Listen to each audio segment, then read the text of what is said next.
आज जो हम टॉपिक पढ़ेंगे रेखा एवं कोण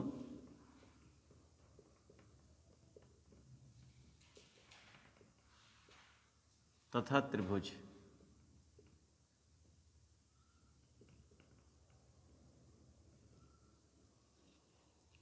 पहले रेखा की बात करते हैं। पहले आएगा बिंदु। अगर हम बिंदु की बात करें तो पहले बिंदु, दो बिंदु है, दो बिंदुओं को अगर मिला दें तो एक रेखा का निर्माण हो जाएगा। ये रेखा हो। रेखा के बाद दो रेखाओं को अगर मिला दें तो किसका निर्माण होगा? कोण का। तीन रेखाओं का मिला दें तो किसका निर्माण होगा? त्रिभुज का। चार रेखा मिला दें तो किसका निर्माण होगा? चतुर्भुज का। कई रेखाएं मिला दें, मान लीजिए 6 रेखाएं मिला दें तो ये खटभुज यानी या बहुभुज बोल सकते हैं इसको। अब इसी रेखा की लंबाई कुछ होगी, इसी रेखा को अगर वृत्ताकार रूप में घुमा दिया जाए तो ये वृत्त बन जाएगा। रेखा, इस रेखा को अगर हम खींच रहे हैं 10 सेंटीमीटर की रेखा या 5 सेंटीमीटर, इसका पर्टिकुलर कोई क्षेत्र नहीं होगा कि पर्टिकुलर कोई क्षेत्र है, इसका पर्टिकुलर कोई क्षेत्रफल नहीं होगा। ये दो रेखाओं से मिलकर कोण बना, इसका भी कोई क्षेत्रफल नहीं होगा। अब तीन आकृतियों से, भुजाओं से जो घिरी हुई आकृति है, इसका क्षेत्रफल होगा। इसके बाद चतुर्भुज का क्षेत्रफल होगा, बहुभुज का क्षेत्रफल होगा, वृत्त। यानी अगर कोण को हटा दें, हम रेखा और त्रिभुज और चतुर्भुज और बहुभुज की बात करें और वृत्त की, तो इसका क्षेत्रफल बढ़ता हुआ जाएगा। ऐसे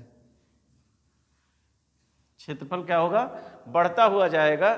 कहने का मतलब यह है, हम आपसे कहें कि 10 सेंटीमीटर का रेखा है, यानी 10 सेंटीमीटर की कोई रेखा है, उसी रेखा से त्रिभुज भी बना है, चतुर्भुज भी बना है और बहुभुज भी बना है, वृत्त भी बना है। तो अगर उनके क्षेत्रफलों की तुलना करें तो क्षेत्रफल बढ़ता हुआ, यानी इसका तो कोई क्षेत्रफल ही नहीं होगा, क्षेत्रफल शून्य होगा। त्रिभुज का क्षेत्रफल होगा, चतुर्भुज का क्षेत्रफल होगा, बहुभुज का वृत्त, यानी बढ़ते हुए जाएगा। कहने का मतलब ये, हम आपसे कहें कि त्रिभुज और वृत्त का परिमाप अगर समान हो तो किसका क्षेत्रफल ज़्यादा होगा? तो आप कहेंगे किसका? वृत्त का। अगर त्रिभुज और वृत्त का परिमाप बराबर होगा तो क्षेत्रफल में कौन बड़ा होगा? क्षेत्रफल में बड़ा होगा क्या? वृत्त।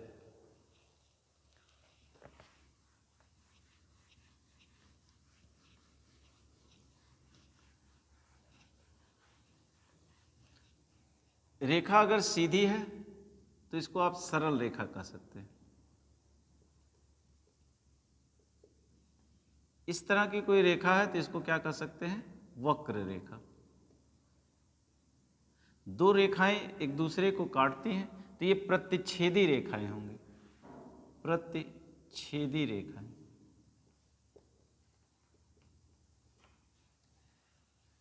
दो रेखाएं आपस में ऐसे पैरेलल हैं तो ये दोनों रेखाएं क्या कहलाएंगी? समांतर रेखाएं।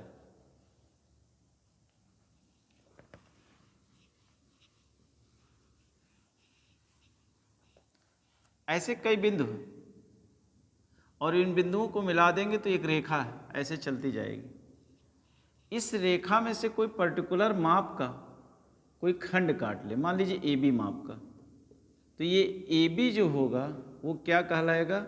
ये कहलाएगा रेखा खंड कहलाएगा, रेखा खंड कहलाएगा।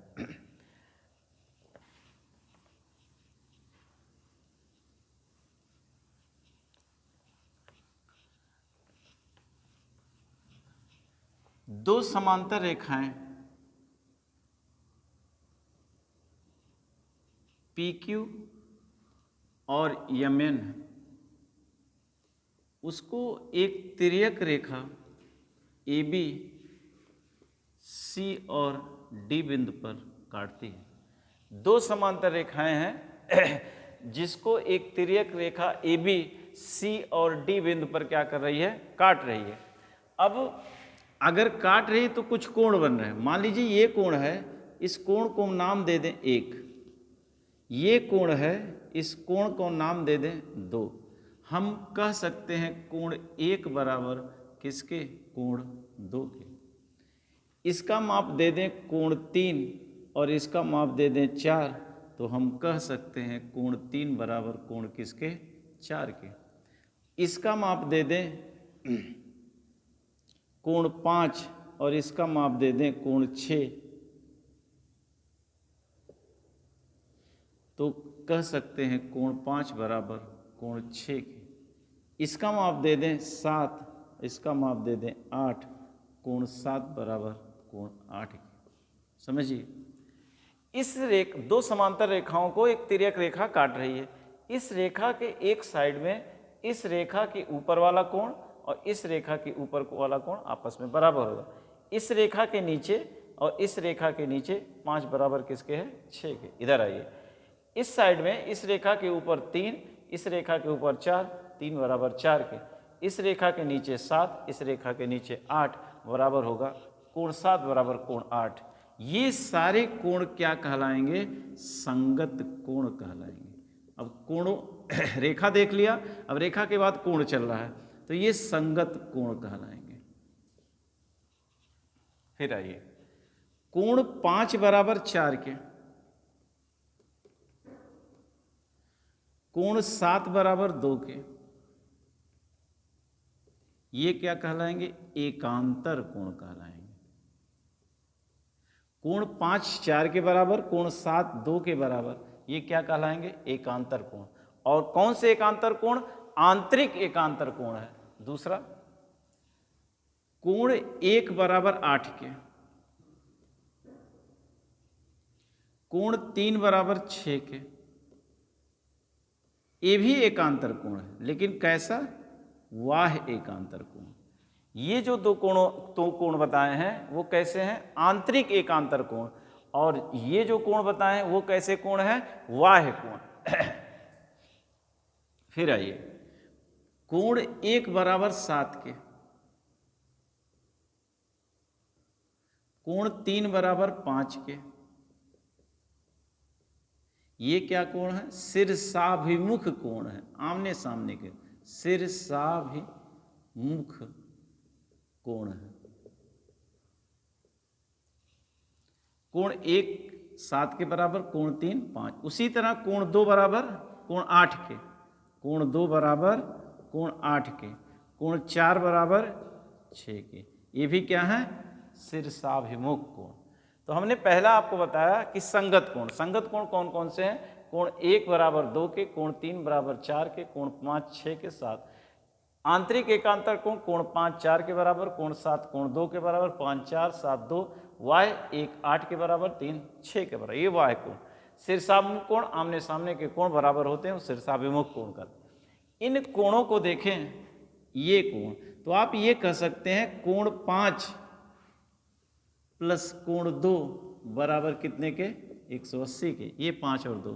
इसी तरह आप कह सकते हैं कोण 7 प्लस कोण 4 बराबर कितने के, 180 के। यहाँ तक बात क्लियर। हमने कहा आपसे दो समांतर रेखाओं को एक अगर तिर्यक रेखा काटती है तो कुछ कोण बनते हैं। वो कोण क्या है, संगत कोण। संगत कोण आपस में बराबर होंगे। फिर एकांतर कोण बनते हैं, एकांतर कोण आपस में बराबर होंगे। उसके बाद शीर्षाभिमुख कोण। शीर्षाभिमुख कोण का मतलब आमने सामने के कोण क्या होंगे, बराबर होंगे, शीर्षाभिमुख कोण। और इन दोनों कोणों का योग कितना बताया हमने, 180 डिग्री।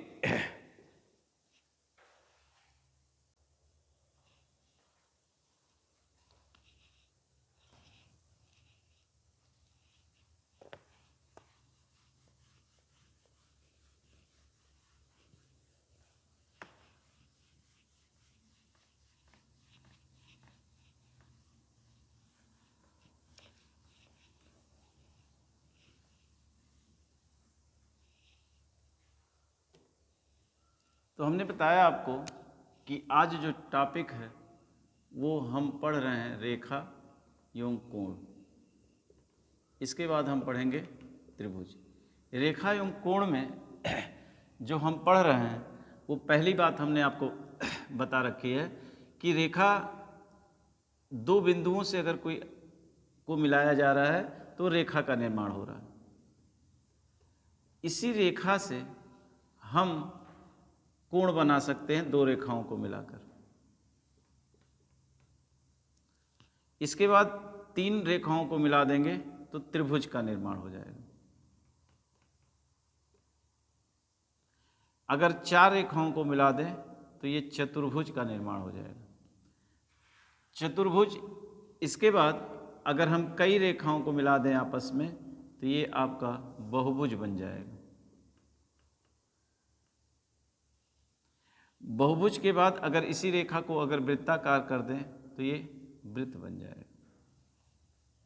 और हमने आपको ये बताई कि जो क्षेत्रफल है वो यहाँ इसका क्षेत्रफल शून्य होगा। अगर कोण को इग्नोर कर दें तो त्रिभुज की क्षेत्रफल और वर्ग का क्षेत्रफल और बहुभुज का क्षेत्रफल और वृत्त का क्षेत्रफल होगा।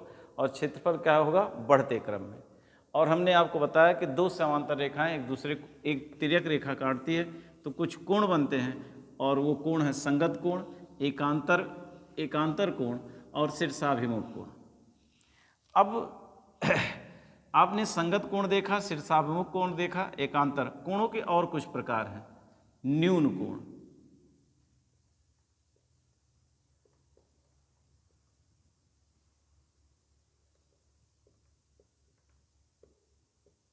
न्यून कोण की परिभाषा क्या हो सकती है? ये कोण अगर थीटा है तो आप कह सकते हैं ऐसा एंगल जिसका मान 0 डिग्री से क्या हो? बड़ा हो और 90 डिग्री से क्या हो? छोटा हो, उसे न्यून कोण कहते हैं। दूसरा कोण है समकोण। समकोण का मान होगा थीटा बराबर क्या? 90 डिग्री के समकोण। तीसरा होगा अधिक कोण।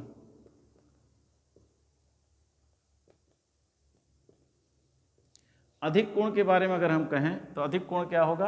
अधिक कोण को कह सकते हैं कि जिसका मान 90 डिग्री से ज़्यादा हो और 180 डिग्री से क्या हो? कम हो। अधिक कोण का मान है जिसका 90 डिग्री से ज़्यादा हो, 180 डिग्री से कम हो, वह अधिक कोण है।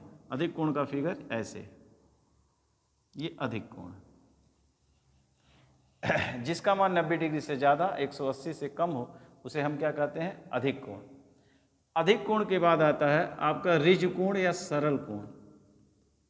सरल कोण, सरल कोण का मतलब एक सीधी रेखा पर जो कोण बनता है सरल कोण होता है, उस 180 होता है, यानी थीटा बराबर कितने के? 180 डिग्री के। थीटा बराबर 180 डिग्री को हम क्या कहेंगे? सरल कोण या ऋज कोण।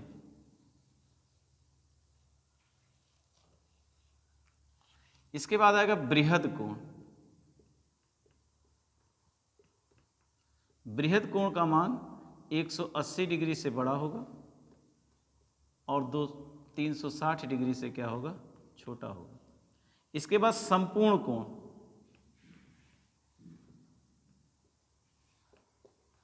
जिसका मान थीटा बराबर कितने के? 360 डिग्री।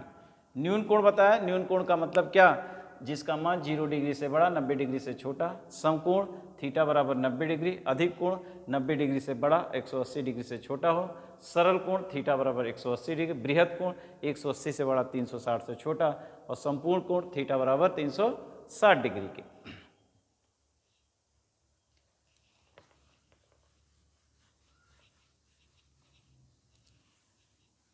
अगला है पूरक या कोटि पूरक, कप्लीमेंट्री। कोटि पूरक या पूरक। दो कोणों का योग अगर 90 डिग्री है तो वो दोनों आपस में क्या होंगे? कोटि पूरक होंगे। यानी कहने का मतलब एक 30 है तो दूसरा 60, एक 40 है तो दूसरा 50, एक 45 है दूसरा 45। दो कोण आपस में कोटि पूरक तब होंगे जब उनका योग क्या होगा? 90 डिग्री। संपूरक, संपूरक इंग्लिश होती है सप्लीमेंट्री। दो कोण संपूरक तब होंगे जब उनका योग क्या होगा? 180। कहने का मतलब यह है अगर एक कोण 150 है तो दूसरा क्या होगा? 30 डिग्री। अगर एक 40 है तो दूसरा क्या होगा?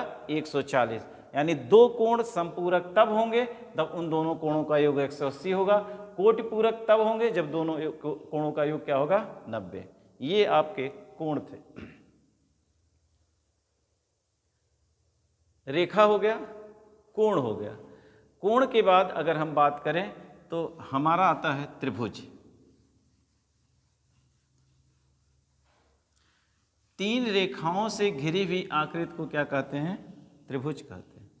त्रिभुज तीन रेखाओं से घिरी हुई आकृति को क्या कहेंगे? त्रिभुज।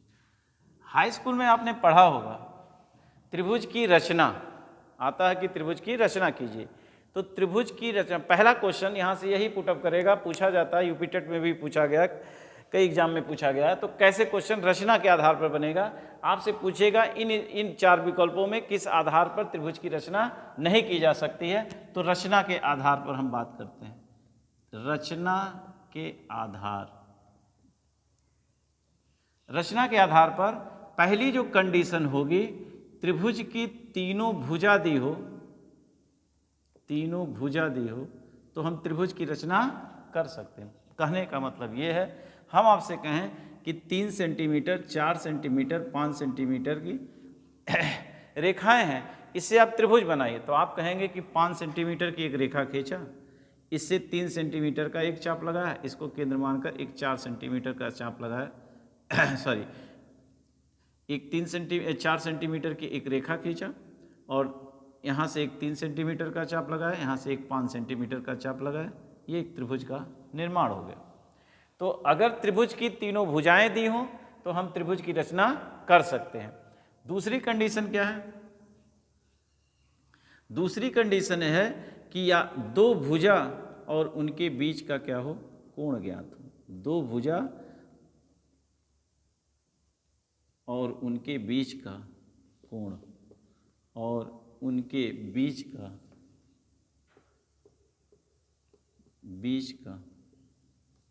कोण।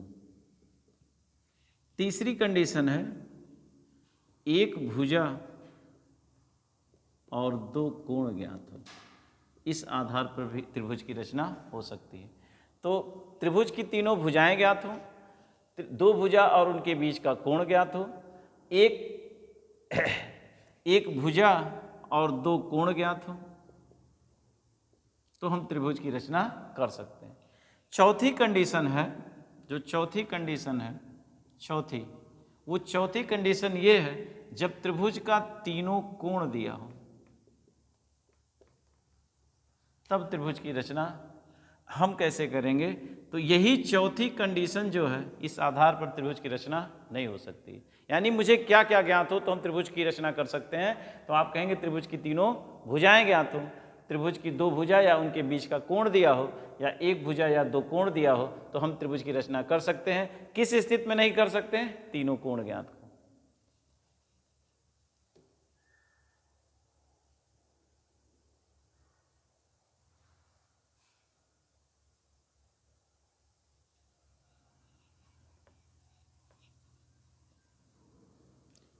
त्रिभुज की रचना हो गई। अब त्रिभुज का निर्माण, जब त्रिभुज की रचना हो गई तो त्रिभुज जब बन गया रचना पर, तो आखिर किन किन स्थितियों में त्रिभुज का बनना संभव है, हम त्रिभुज को बना सकते हैं। आइए देखते हैं। एबीसी एक त्रिभुज, कोण ए को हम कोण को कैपिटल लेटर से प्रदर्शित करते हैं, जबकि भुजा को स्मॉल से, इसके सामने वाली भुजा स्मॉल है, इसके सामने वाली भुजा स्मॉल से। पहली कंडीशन है त्रिभुज जब रचना हो गई बनने की, दो छोटी भुजाओं का योग, ध्यान से सुनिएगा, दो छोटी भुजाओं का योग अगर तीसरी बड़ी भुजा से छोटा हो तो उस स्थिति में त्रिभुज का बनना संभव नहीं है। दो भुजाओं का योग, दो छोटी भुजाओं का योग तीसरी बड़ी भुजा से छोटा हो तो त्रिभुज बन नहीं सकता है। जैसे हम आपसे कहें कि 4 सेंटीमीटर, 3 सेंटीमीटर और 8 सेंटीमीटर की रेखा लेकर एक त्रिभुज बनाइए, तो आप कहेंगे कि 4 सेंटीमीटर की एक रेखा खींचा, 3 सेंटीमीटर का चाप लगाया, 8 सेंटीमीटर, ऐसे त्रिभुज काटेगा ही नहीं। क्यों? क्योंकि आप जानते हैं 4, 3, 7, 7 छोटा है किससे? 8 से। हमने यही बताया आपको, दो छोटी भुजाओं का योग तीसरी बड़ी भुजा से अगर छोटा हो तो इस स्थिति में त्रिभुज का निर्माण संभव नहीं है। दूसरी कंडीशन क्या है? दो भुजाओं का योग अगर तीसरी बड़ी भुजा के बराबर हो तब भी त्रिभुज का निर्माण नहीं हो सकता है, यानी त्रिभुज बन नहीं सकता। दो भुजाओं का योग तीसरी भुजा के बराबर हो तो इन स्थितियों में भी त्रिभुज का निर्माण संभव नहीं है। इस स्थिति में तीनों बिंदु संरेख होंगे, तीनों बिंदु संरेख होंगे। तीसरी कंडीशन, दो भुजाओं का योग तीसरी भुजा से बड़ा हो या दो भुजाओं का अंतर तीसरी भुजा से छोटा हो। ये दो कंडीशन है। दो भुजाओं का योग तीसरी भुजा से बड़ा हो, दो भुजाओं का अंतर तीसरी भुजा से छोटा हो, तो इस स्थितियों में त्रिभुज का निर्माण संभव है। क्या क्या संभव नहीं है? हमने बताया कि दो भुजाओं का योग तीसरी भुजा से बड़ा छोटा हो तो इस स्थिति में त्रिभुज नहीं बना सकते हैं। दूसरी बात हमने बताया कि दो भुजाओं का योग तीसरी भुजा के बराबर हो तो इस स्थिति में भी आप त्रिभुज नहीं बना सकते हैं। तीसरी कंडीशन बताया हमने कि दो भुजाओं का योग तीसरी भुजा से बड़ा हो और दो भुजाओं का योग तीसरी भुजा से दो भुजाओं का अंतर तीसरी भुजा से छोटा हो तो इस स्थिति में त्रिभुज का निर्माण संभव है। यानी दो स्थितियां त्रिभुज नहीं बनाएंगे और एक दो स्थितियां त्रिभुज से का निर्माण करेंगे। अब त्रिभुज भी की रचना भी हो गई, त्रिभुज कैसे कैसे बनेगा वो भी आप जान गए। अब हम क्या करते हैं, त्रिभुज के प्रकार देखते हैं। पहले हम देखते हैं त्रिभुज भुजा के आधार पर, भुजा के आधार पर त्रिभुज, भुजा के आधार पर। पहला त्रिभुज है क्या? समबाहु त्रिभुज, समबाहु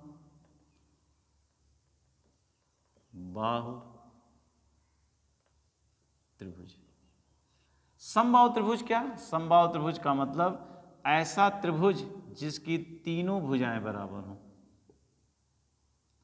तीनों भुजा बराबर। जब तीनों भुजा बराबर तो तीनों कोण बराबर। ऐसा त्रिभुज जिसकी तीनों भुजा बराबर, तीनों कोण बराबर, उसे क्या कहते हैं? समबाहु त्रिभुज। और समबाहु त्रिभुज के अगर तीनों कोण बराबर हैं तो त्रिभुज के तीनों कोणों का योग 180 होता है, तो प्रत्येक कोण कितना होगा? 60। यही ये भी नोट कर लीजिए, बहुभुज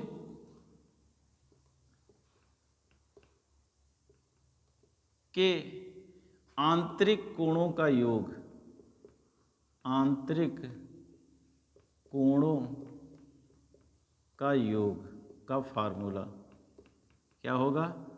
n-2 गुणे 180 डिग्री। और वाह्य कोण,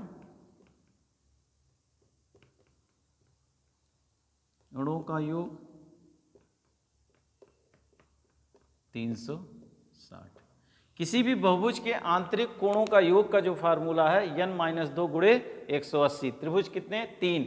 n का मान रखेंगे 3, 3 में से 2 गया 1, 1 गुणे 180। त्रिभुज के तीनों कोणों का योग कितना होगा? 180।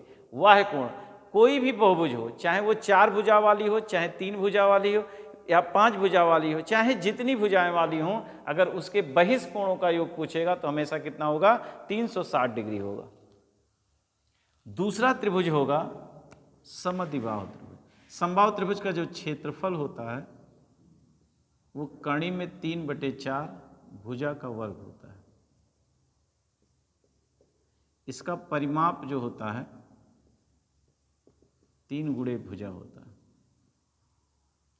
दूसरा त्रिभुज है समद्विबाहु त्रिभुज, समद्विबाहु त्रिभुज। समद्विबाहु त्रिभुज की क्या खासियत है? समद्विबाहु त्रिभुज की ये खासियत है कि ऐसा त्रिभुज जिसकी कोई दो भुजा बराबर और दो कोण बराबर, उसे हम क्या कहते हैं? समद्विबाहु त्रिभुज कहते हैं। तीसरा त्रिभुज क्या है?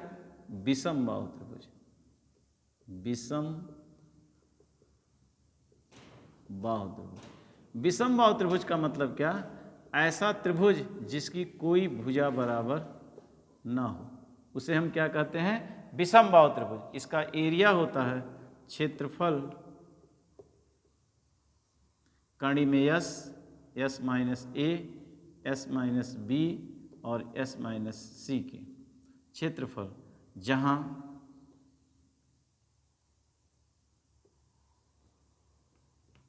यस बराबर A plus B plus C बटे 2 के, जहाँ यस बराबर A plus B plus C बटे 2 के। तो भुजा के आधार पर त्रिभुज कितने? 3, समबाहु त्रिभुज, समद्विबाहु त्रिभुज और विषमबाहु त्रिभुज। अगला है कोणों के आधार पर त्रिभुज।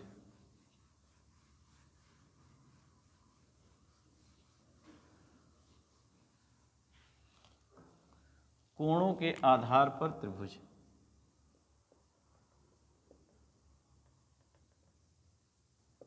कोणों के आधार पर त्रिभुज। कोणों के आधार पर जो त्रिभुज होगा वो भी कितने प्रकार का? 3 प्रकार का। कौन कौन सा? पहला त्रिभुज होगा न्यून कोण त्रिभुज। न्यून कोण त्रिभुज, इसकी परिभाषा देते हैं। ऐसा त्रिभुज जिसका प्रत्येक कोण न्यून कोण हो उसे क्या कहते हैं? न्यून कोण त्रिभुज। ऐसा त्रिभुज जिसका प्रत्येक कोण न्यून कोण हो उसे न्यून कोण त्रिभुज कहते हैं। अगर भुजा दे दे, हम मुझे भुजा दे के पता करना हो कि कैसा त्रिभुज है, तब क्या करेंगे? तब परिभाषा है इसकी ये, 2 छोटी भुजाओं के वर्गों का योग तीसरी बड़ी भुजा के वर्ग से क्या हो? बड़ा हो। 2 छोटी भुजाओं के वर्गों का योग तीसरी बड़ी भुजा के वर्ग से अगर बड़ा होगा तो वह त्रिभुज कैसा होगा? न्यून कोण त्रिभुज। दूसरा समकोण त्रिभुज। समकोण त्रिभुज का मतलब ऐसा त्रिभुज जिसका एक कोण समकोण हो, बाकी दोनों क्या हो? न्यून कोण हो, कोण के संबंध में। और भुजा के 2 छोटी भुजाओं के वर्गों का योग तीसरी बड़ी भुजा के वर्ग के क्या हो? बराबर हो, तो उसे हम क्या कहते हैं? समकोण त्रिभुज। तीसरी कंडीशन है, तीसरा त्रिभुज है अधिक कोण त्रिभुज।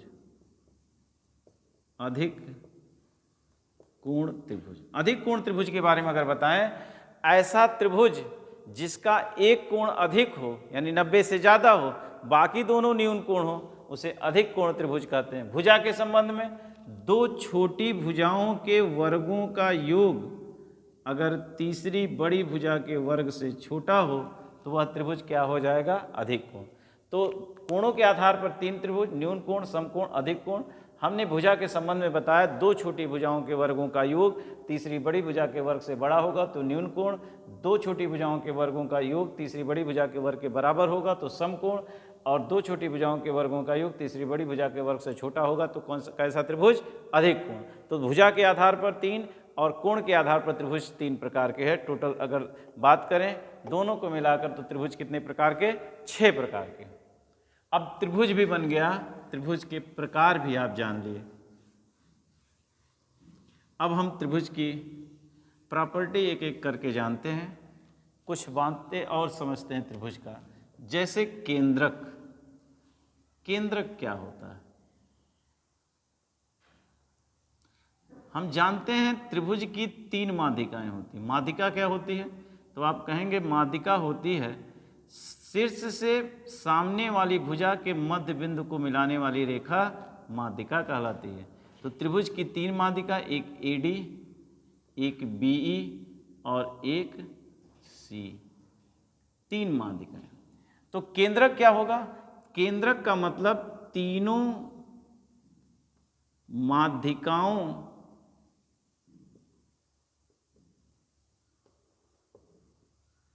का कटान बिंदु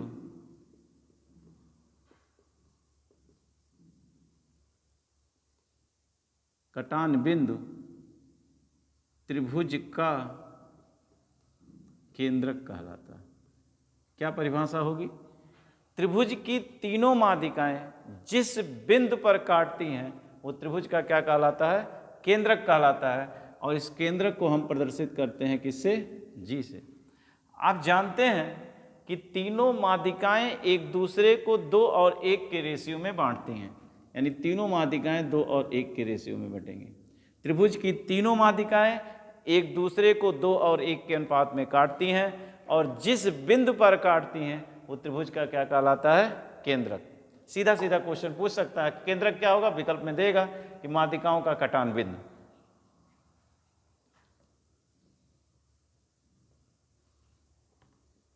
ये आप देख रहे हैं टोटल 6 त्रिभुज बन रहे हैं, 1 2 3 4 5 6। ये 6 त्रिभुज का क्षेत्रफल आपस में क्या होगा? बराबर होगा। 6 त्रिभुज का क्षेत्रफल आपस में बराबर होगा। किसी भी एक त्रिभुज की गणना अगर हम करें, मान लीजिए त्रिभुज BGD ले लें, त्रिभुज BGD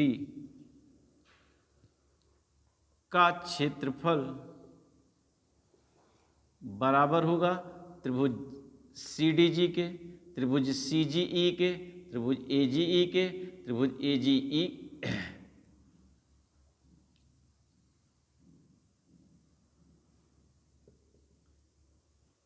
त्रिभुज AGF के, त्रिभुज BGF के। यानी जितने भी 6 त्रिभुज बने हैं सबका क्षेत्रफल आपस में बराबर होगा। तो ये कह सकते हैं ये BGD का क्षेत्रफल बड़े वाले क्षेत्रफल का 1/6 होगा। बड़े वाले क्षेत्रफल का 1/6 होगा। यानी त्रिभुज BGD के क्षेत्रफल और त्रिभुज ABC के जो क्षेत्रफल में अनुपात होगा वो कितने का होगा? 1:6 का। अगर हम इसको मिटा दें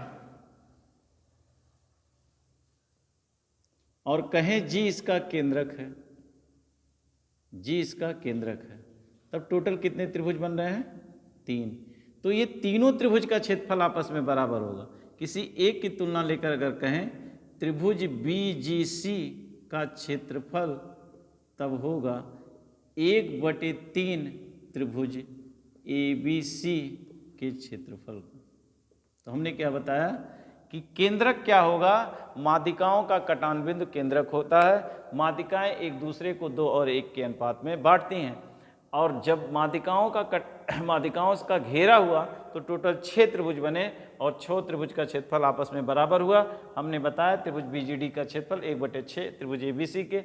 यहाँ अगर इस रेखा को हटा दिया तो यहाँ देखें 3 त्रिभुज बना, और इन त्रिभुजों में जो संबंध हुआ त्रिभुज BGC का क्षेत्रफल 1/3 त्रिभुज ABC के क्षेत्रफल का। ये रहा केंद्रक।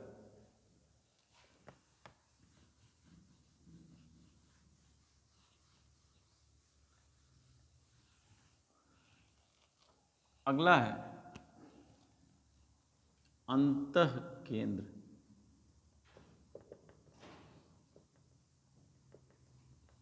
अंतःकेंद्र, अंतःकेंद्र क्या होता है?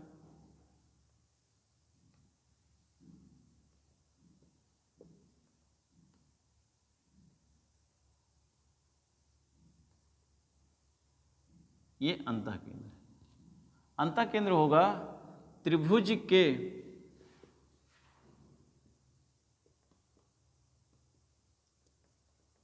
तीनों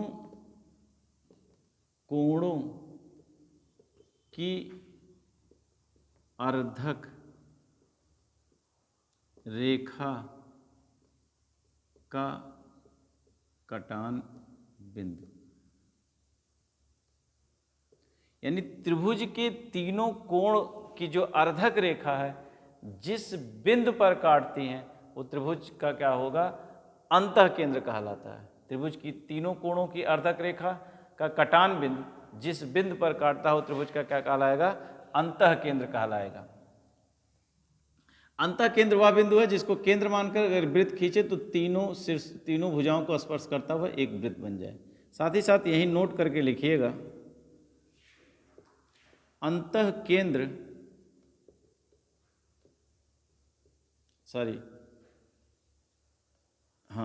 अंतःकेंद्र वह बिंदु है जो तीनों भुजाओं से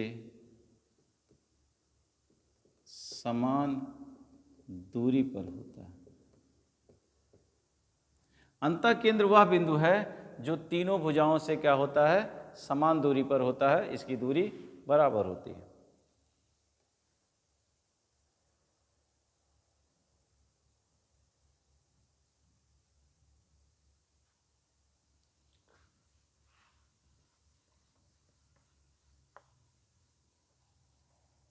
अगला है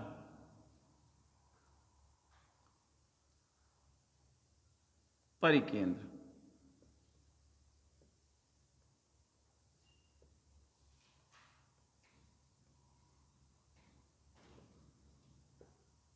परिकेंद्र का मतलब तीनों भुजाओं की लंबवर्धक रेखा, तीनों भुजाओं की लंबवर्धक रेखा जिस बिंदु पर काटती हैं, तीनों भुजाओं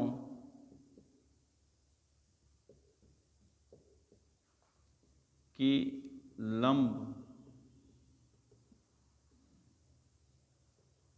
लंबवर्धक रेखा जिस बिंदु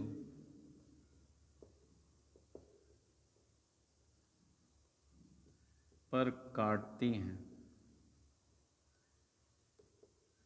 वह परिकेंद्र कहलाता है।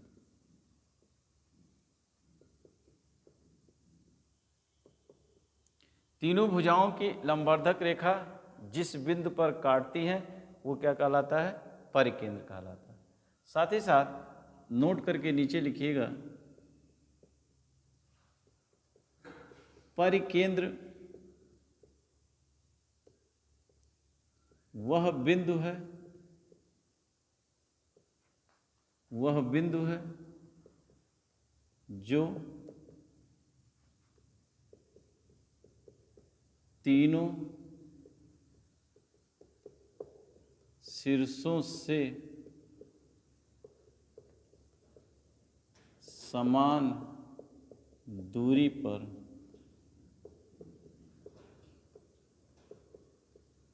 होता है। परिकेंद्र वह बिंदु है जो तीनों शीर्षों से समान दूरी पर होता है। तीनों भुजाओं की लंबवर्धक रेखा जिस बिंदु पर काटती है वह परिकेंद्र कहलाता है। परिकेंद्र वह बिंदु है जो तीनों शीर्षों से समान दूरी पर होता है।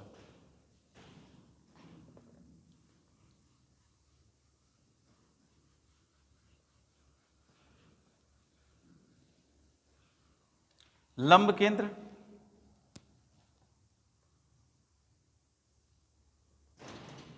लंब केंद्र क्या होगा? तीनों शीर्षों से अगर लंब डाल दिया गया,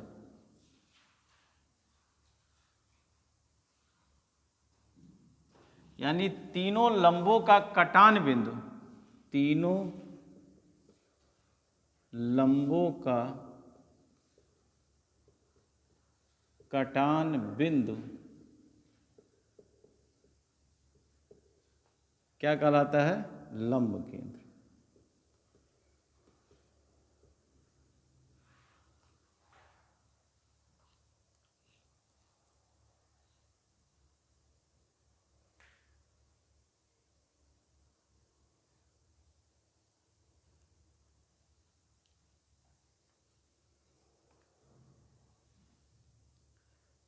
तीनों लंबों का कटान बिंदु लंब केंद्र कहलाता है।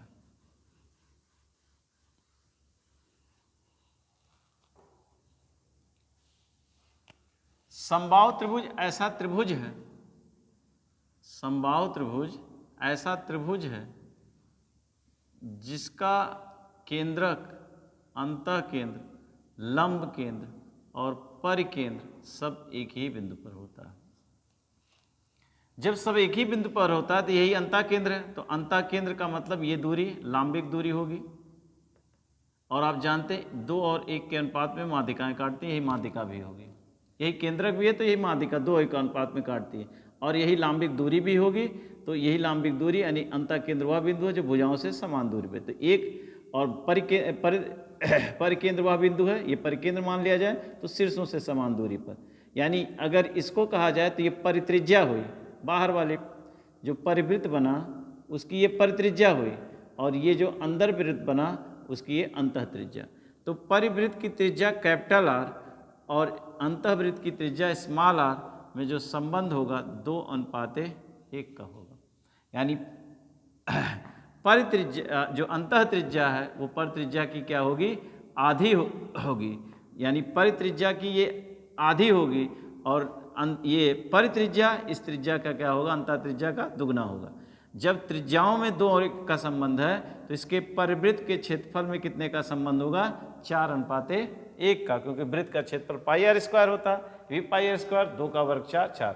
यानी परिवृत्त की त्रिज्या और अंतःवृत्त की त्रिज्या समबाहु त्रिभुज में जो संबंध होता है 2:1 का।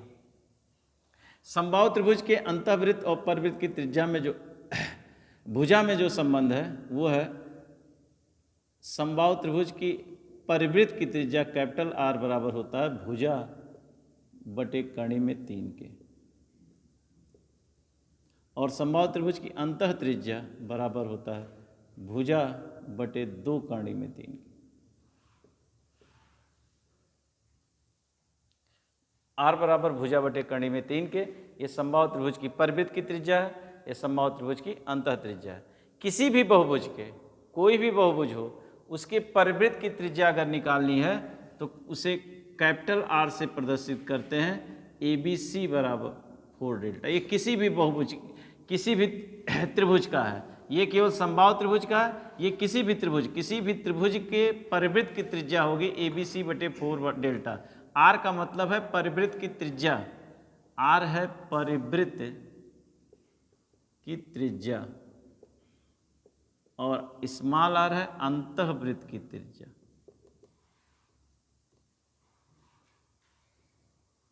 जहां ABC त्रिभुज की भुजाएं हैं और डेल्टा त्रिभुज का क्षेत्रफल है, त्रिभुज का क्षेत्रफल है। इसी तरह स्मॉल r बराबर डेल्टा अपॉन यस के, डेल्टा अभी बताया त्रिभुज का क्षेत्रफल, यस का मतलब होता है अर्ध परिमाप के, यस का मतलब अर्ध परिमाप। तो समबाहु त्रिभुज ऐसा त्रिभुज है जिसका केंद्रक, परिकेंद्र, अंतःकेंद्र, लंब केंद्र सब एक ही बिंदु पर होता है। तो वही माध्यिका वही लंब, तो माध्यिकाएं एक दूसरे को 2 और 1 के अनुपात में काटती हैं, तो उसकी परित्रिज्या 2 होगी, अंतः त्रिज्या 1 होगा, तो उनमें संबंध 2:1, क्षेत्रफल में संबंध 4:1। समबाहु त्रिभुज की भुजा और परित्रिज्या में संबंध R बराबर भुजा बटे कर्ण में 3 के, स्मॉल r बराबर भुजा बटे 2 कर्ण में 3 के। किसी भी त्रिभुज की परित्रिज्या निकालनी हो तो तीनों भुजाओं का गुणनफल करके क्षेत्रफल के 4 गुने से भाग दे दें, या अंतः त्रिज्या निकालनी हो तो क्षेत्रफल में अर्ध परिमाप से भाग दे दें, तो अंतः त्रिज्या निकल के आ जाएगी।